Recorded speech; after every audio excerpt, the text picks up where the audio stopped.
Okay, you mean silence, right? Yeah, fine. Uh, See, silence is actually very powerful. Believe me when I say this. Silence is very powerful. But நிறைய பேர் என்ன சொல்லுவாங்க அப்படின்னா, ஆக்சுவலாக ரெண்டு எக்ஸ்ட்ரீமுமே சொல்லுவாங்க. It is kind of a show of arrogance or weakness அப்படின்ட்டு. It's neither arrogance nor weakness. But silence is very powerful.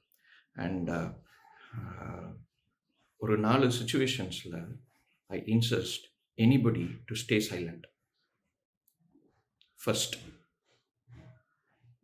when you are not aware of the topic that is being discussed, அதோடைய depth அதை பற்றி நிறைய தெரியல, எந்த விஷயமும் தெரியல அப்படின்னா better to stay silent. Second, at a high level of emotions, நமக்கே தெரியும், ரைட்?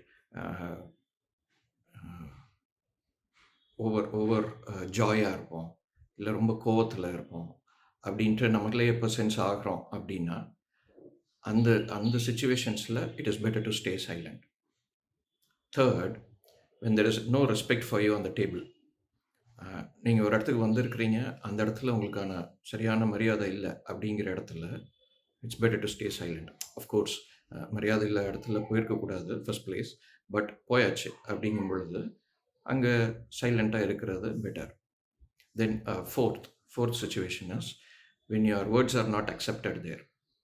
ஆல்ரெடி எதையோ நினச்சிட்டே வந்திருப்பாங்க. ஓகே, இவர் நான் இப்படி தான் இருக்கோம், இல்லை இவங்க இப்படி தான் சொல்லுவாங்க, அதுக்கேற்ற மாதிரி ஒரு பதிலை ப்ரிப்பேர் பண்ணிட்டே வந்திருப்பாங்க, ரைட்? ஸோ அந்த மாதிரி சுச்சுவேஷன்லேயும் ஒரு தடவை 2 தடவை நம்ம விஷயத்த சொல்லிவிட்டு சைலண்ட் ஆகிட வேண்டியதான். ஸோ இந்த 4 சுச்சுவேஷன்லேயுமே சைலண்ட்டாக இருக்கிறது ரொம்ப நல்லது. So it is for anybody.